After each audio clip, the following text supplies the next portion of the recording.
Bismillahirrahmanirrahim. Assalamualaikum warahmatullahi wabarakatuh. Pada kesempatan ini saya selaku guru pendidikan agama Islam dan mengajar di kelas 12. Insya Allah materi yang akan dibahas pada kesempatan ini adalah sebagai bahan atau materi lanjutan tentang bab nikah, yaitu temanya adalah atau materinya adalah talak. Yang pertama, pengertian. Menurut bahasa, talak itu berarti melepaskan ikatan, sedangkan menurut istilah, talak ialah lepasnya ikatan pernikahan dengan lafal talak dan yang sejenisnya seperti firak, serah, dan cerai. Asal hukum talak adalah makruh karena talak merupakan perbuatan halal tetapi sangat dibenci oleh Allah. Abghadul halal indallah at-talak, sabda Rasulullah. Kemudian rukun talak ada 3 macam, yaitu pertama yang menjatuhkan talak dalam hal ini adalah suami. Syaratnya balik, berakal, dan kehendak sendiri, tidak dalam arti tidak dipaksa. Yang kedua yang dijatuhi talak adalah istrinya. Yang ketiga ada 2 macam cara menjatuhkan talak, yaitu dengan cara sharih atau tegas. Kemudian yang kedua dengan cara kinayah atau sindiran. Lafal dan bilangan talak diucapkan atau dituliskan dengan kata-kata yang jelas atau dengan kata-kata yang sindiran. Adapun bilangan talak maksimal 3 kali.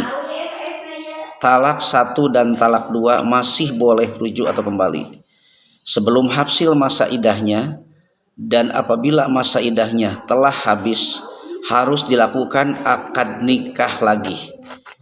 Baca Al-Baqarah ayat surah 229. Pada talak 3 suami tidak boleh rujuk dan tidak boleh nikah lagi sebelum istrinya itu menikah dengan laki-laki yang lain dan sudah digauli serta sudah habis masa idahnya.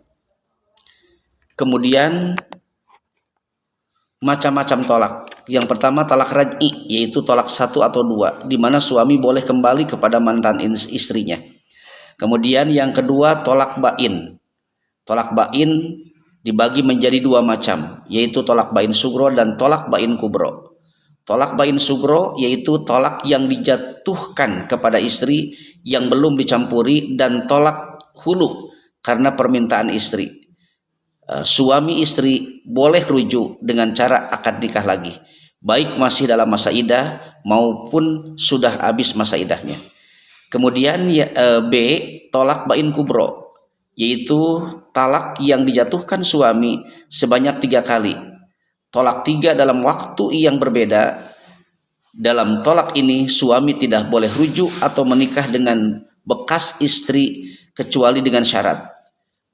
Kemudian pertama, bekas istri telah menikah lagi dengan laki-laki lain, bekas istri telah dicampuri oleh suami yang baru, bekas istri telah dicerai oleh suami yang baru, bekas istri telah selesai masa idahnya setelah dicerai oleh suami yang baru. Kemudian alasan atau yang sejenis dengan talak pada masa jahiliyah. Pertama ilah, yaitu sumpah seorang suami bahwa ia tidak akan mencampuri istrinya. Ilah merupakan adat Arab jahiliyah. Masa tunggunya adalah 4 bulan. Jika sebelum 4 bulan sudah kembali, maka suami harus membayar denda, yaitu denda sumpah ilah. Bila sampai 4 bulan lebih, hakim berhak memutuskan untuk memilih membayar sumpah atau mentalaknya. Yang kedua li'an, yaitu sumpah seorang suami yang menuduh istrinya berbuat zina. Sumpah itu diucapkan 4 kali, dan kelimanya dinyatakan dengan kata-kata laknat Allah atas diriku jika tuduhan itu dusta. Istri juga boleh menolak dengan sumpah 4 kali. Yang kelimanya dengan mengeluarkan kata-kata murka Allah atas diriku bila tuduhan itu benar. Kemudian yang ketiga adalah dihar, yaitu menyerupakan si suami kepada istrinya diserupakan kepada ibunya sendiri. Kemudian yang keempat hulu, yaitu tolak tebus, yaitu tolak yang diucapkan oleh suami dengan cara istri membayar kepada suami. Tolak tebus biasanya atas kemauan istri. Penyebab tolak antara lain istri sangat benci kepada suami, suami tidak dapat memberi nafkah, suami tidak dapat membahagiakan istri. Kemudian yang kelima pasah. Pasah ialah rusaknya ikatan perkawinan karena sebab-sebab tertentu. Misalkan karena rusak akad nikah seperti diketahui bahwa istri adalah mahramnya suami. Kemudian salah seorang suami atau istri keluar dari agama Islam. Semula suami atau istri musyrik, kemudian salah satunya masuk Islam.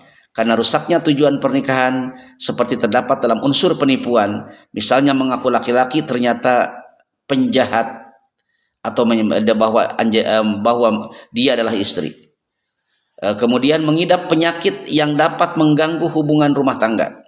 Suami dinyatakan hilang atau suami dihukum 5 tahun penjara. Rupanya cukup sekian pembahasan materi tentang talak.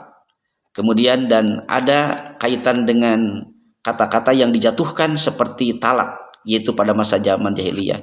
Dan sekarang pun mungkin terjadi seperti ada yang disebut dengan zihar atau li'an atau ila. Mudah-mudahan bermanfaat dan diakhiri dengan subhanakallah wa bihamdika asyhadu an la ilaha illa anta. Assalamualaikum warahmatullahi wabarakatuh.